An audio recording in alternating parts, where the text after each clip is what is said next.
गर्मी में गरीब ससुराल आए अमीर मायके वाले। सारी तैयारियां हुई या नहीं? सर, सारी तैयारियां हो गई हैं, लेकिन ये तैयारी हो क्यों रही है?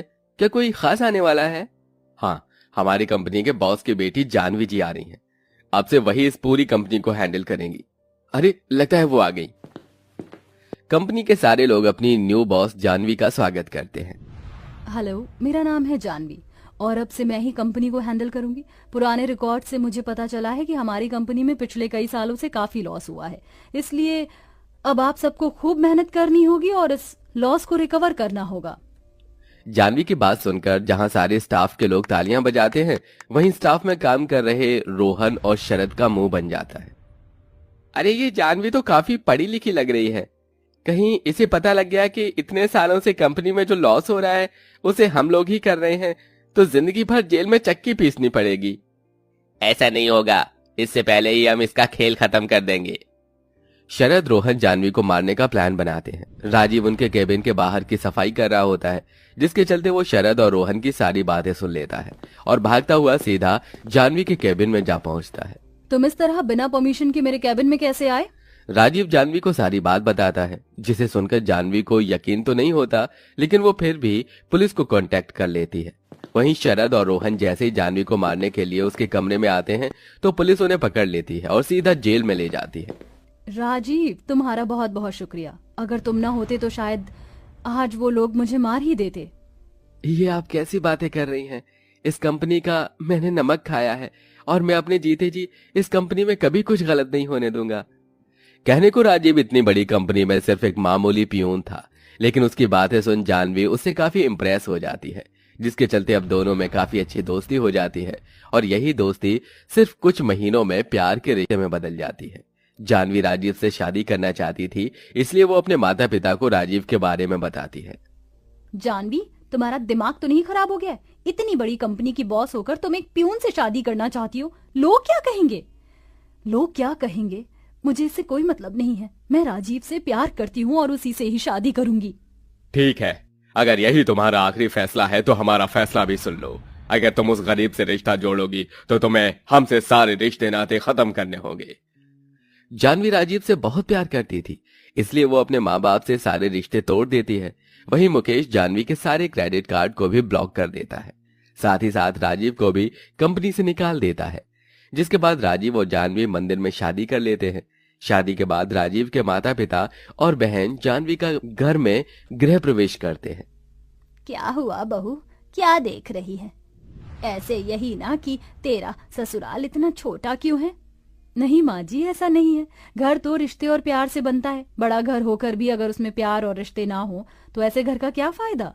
जानवी की बात सुन ससुराल वाले काफी खुश होते हैं, जिसके बाद जानवी की नंद उसे उसके कमरे में लेकर जाती है। जानवी को हमेशा से ही एसी में रहने की आदत थी, लेकिन उसके ससुराल में एक पंखा भी नहीं था, जिसके चलते रात भर जानवी गर्मी से परेशान होती रहती है। क्या हुआ जानवी, तुम अभी तक सोई नहीं? वो नई जगह है ना, इसलिए नींद नहीं आ रही। मैं जानता हूँ तुम्हें एसी में रहने की आदत है, और यहाँ तो एक पंखा भी नहीं है। जानवी, मुझे माफ कर देना, मेरी वजह से तुम ठीक से सो भी नहीं पा रही हो। आप ऐसा क्यों बोल रही हैं? धीरे धीरे मुझे इन सब की आदत हो जाएगी। आप ज्यादा परेशान मत हो। जानवी को गर्मी से इतना परेशान होता देख राजीव से देखा नहीं जाता, जिसके बाद राजीव रात भर जागकर जानवी को हाथ वाले पंखे से हवा करता रहता है, जिससे जानवी आराम से सो जाती है। सुबह होने के बाद जानवी उठकर तैयार होती है और अपनी पहली रसोई की रस्म के लिए जाती है। ये क्या? यहाँ तो ना ही गैस है और ना ही इंडक्शन। इसका मतलब मुझे मिट्टी के चूल्हे पर खाना बनाना होगा। वैसे जब मैं स्कूल टूर की तरफ से गांव गई थी तो मैंने देखा था कि वहाँ की औरतें कैसे चूल्हे पर खाना बनाते हैं। आज मैं भी ट्राई करती हूँ। जानवी चूल्हा जलाने की कोशिश करती है और थोड़ी देर में चूल्हा जल जाता है, जिसे देख जानवी बहुत खुश होती है और अपनी पहली रसोई की तैयारी करती है। वहाँ तो सिर्फ टमाटर है और थोड़ा सा आटा। अब मैं क्या करूँ? इनसे मैं क्या ही बनाऊं? जानवी काफी देर तक सोचती है कि तभी उसे आइडिया आता है और वो जल्दी से टमाटर की चटनी और गर्मा गर्म रोटी बनाकर तैयार कर देती है। जानवी के हाथ का खाना घर में सभी को काफी पसंद आता है। बहू, ऐसी टमाटर की चटनी तो मैं अभी नहीं बना पाती जैसे तूने बनाई है। हाँ भाभी, हमें नहीं पता था कि आप इतना अच्छा खाना बनाती हो और मुझे तो यकीन ही नहीं हो रहा कि आपने चूल्हे पर खाना बनाया है। सभी लोग जानवी की काफी तारीफ करते हैं। वहीं जगन शगुन के तौर पर जानवी को 20 रुपए देता है, जिसे लेकर जानवी आशीर्वाद लेती है और जानवी को उसके ससुराल में बेटी की तरह ही प्यार मिल रहा था। लेकिन बढ़ती गर्मी के चलते उसकी हालत काफी ज्यादा खराब हो चुकी थी। बहुत प्यास लग रही है। शादी से पहले हर गर्मी के मौसम में माँ मेरे लिए तरह तरह की जूस बनाया करती थी, लेकिन अब तो इस मटके के पानी का ही सहारा है। जानवी मटके का पानी लेकर जैसे ही पीती है तो एकदम से उसके हाथ से गिलास छूट जाता है, जिसकी आवाज सुनकर सरस्वती आ जाती है। क्या हुआ बहू, तू ठीक तो है ना? कुछ नहीं माँ जी, वो गर्मी की वजह से मटके का पानी भी गर्म हो गया था तो एकदम से ग्लास छूट गया। अपनी बहू की बात सुन सरस्वती को उसके लिए काफी दुख तो होता है, लेकिन अपनी गरीबी के चलते सरस्वती उसके लिए कुछ नहीं कर पाती। बढ़ती गर्मी के चलते अब धीरे धीरे जानवी हाथ पैरों पर गर्मी के दाने निकल आते हैं।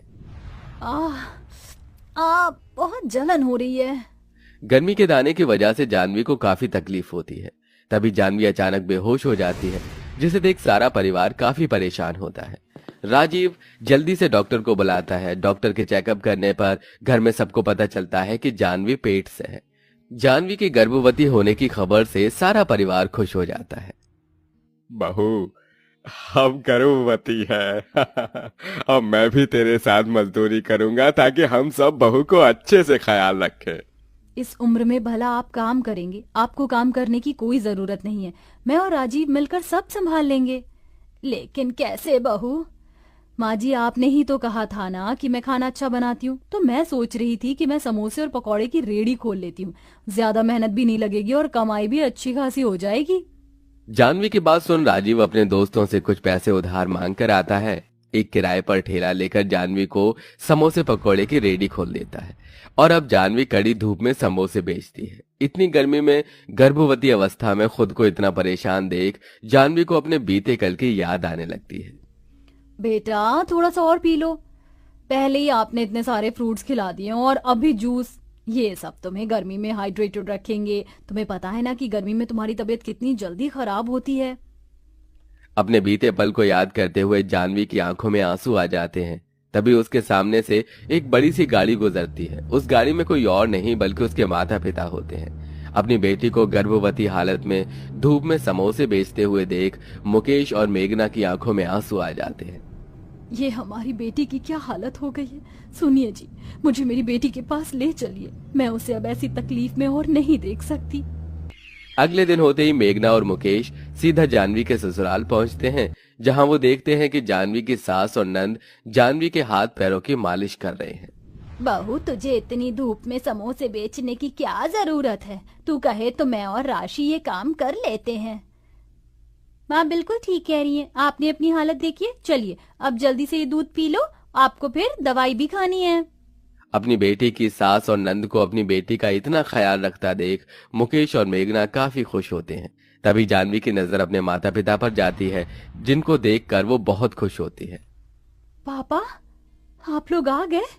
हाँ मेरी बच्ची, कैसी है तू? तुझे पता है तेरे जाने के बाद हमने तुझे कितना याद किया। माँ पापा, मैंने भी आप दोनों को बहुत याद किया। जानवी अपने माँ बाप से गले मिलकर खूब रोती है, जिसके बाद जानवी अपनी नंद के साथ मिलकर चूल्हे पर अपने माँ बाप के लिए खीर बनाती है। अपनी बेटी को इतनी गर्मी में चूल्हे पर खाना बनाता देख मुकेश और मेघना की आंखों में आंसू आ जाते हैं। जो लड़की खुद से एक गिलास पानी भी लेकर नहीं पीती थी, वो आज इतनी जिम्मेदार बन गई है। जानवी के हाथ की खीर मुकेश और मेघना को काफी पसंद आती है। तभी मजदूरी कर राजीव भी आ जाता है।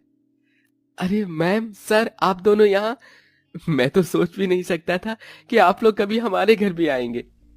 मैम सर नहीं बेटा, माँ और पापा कहो। पापा?